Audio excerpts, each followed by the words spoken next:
ক্ষমতাকে চাইলেই সবসময় প্রশ্ন করা যায় না। ক্ষমতা নানাভাবে আপনাকে আঁকড়ে রাখবে, আপনাকে বন্দী করে রাখবে। এরপরেও আমরা যারা সামর্থ্য ছিল আমাদের, আমরা সামান্যতম হলেও করার চেষ্টা করেছি। এই যে একটু আগে আশরাফ কায়সার ভাই বলে গেলেন যে গত 15 বছর সবচেয়ে বেশি ক্ষতি হয়েছে গণমাধ্যমের। আমিও সেটাই বলবো, কিন্তু গত 15 বছরের অবসান যখন ঘটেছে, 5ই আগস্টের পরে আমরা ভেবেছিলাম গণমাধ্যমের স্বাধীনতা নিয়ে সবাই সচেষ্ট হবেন, কথা বলবেন। গণমাধ্যম 15 বছরের যে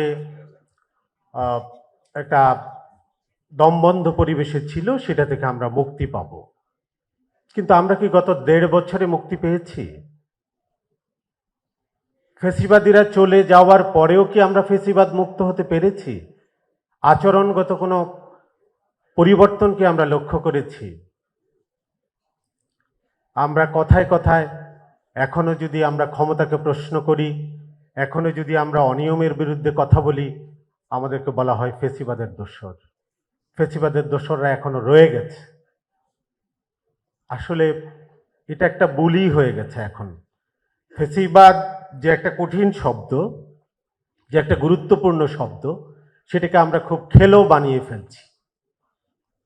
আমরা যাকে তাকে আক্রমণ করছি, সোশ্যাল মিডিয়ায় যাকে তাকে হেয় প্রতিপন্ন করছি, চরিত্র হনন করছি।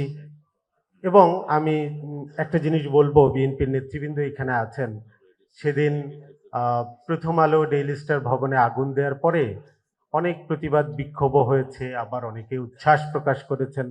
ফেসবুকে আমি দেখলাম একটা কমেন্টস আসলো, বিএনপি কোথায়, বিএনপি এখন কি ভূমিকা রাখছে। হয়তো বলবেন যে আমরা তো পাওয়ারে নাই, পাওয়ারে না থাকলেও কি কোনো ভূমিকা রাখার সুযোগ নেই?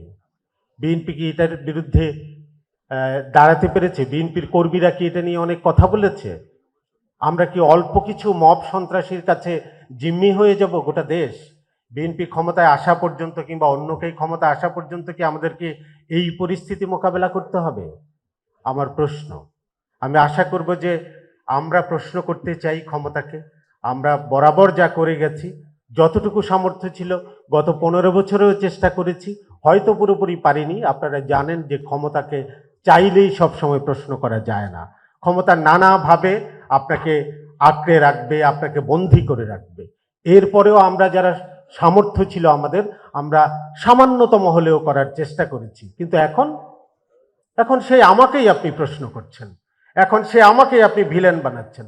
আগেও তারা আমাদের সমালোচনা করতো, আগে যারা ছিল তারা আমাদের নাম মেনশন করে করে কথা বলতো, এখনো আমাদেরকে, এখন যারা আছেন তারা কথা বলছেন।